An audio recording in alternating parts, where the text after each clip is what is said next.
तर बघा, मला एक विचार मांडायचं. नेहमी खरं बोलणाऱ्या माणसाला ते म्हणतात, लोक म्हणतात की येड आहे म्हणून, कारण ते खरं बोलत असतं. त्याला जे समोर दिसतं ते व्हिज्युअलाइज केले असते, त्यामुळे ते खरं बोलत असतं. त्यामुळे खरं बोलणाऱ्या माणसाला लोक म्हणत असतात की येड आहे. असंच काही गोष्टी माझ्यासोबत घडतात. मी जे भोगले, मी अनुभवले ते मी खरं. आणि हो, माणसाची सहनशक्ती सहन करायची लिमिट असते नाही का. मी जे भोगले त्याच्या विरोधात मी बोलणारच.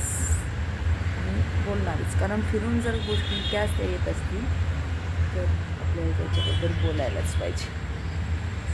प्रत्येक वेळी सहन करत बसणार सगळे लोक तुम्हाला गृहीत धरतात. आणि तसंच काहीतरी माझ्यासोबत झालेलं. हिला हिच्यासोबत काही केलं तर चालते, चला. त्यामुळे नातं एका लिमिटपर्यंत नातं तोडून टाका. नातं असलं कशाला पाहिजे, असलं नातं गळ्याला फास असणार. गळ्याला फास असणारी असली नाती असण्यापेक्षा तोडून टाकलेली बरी.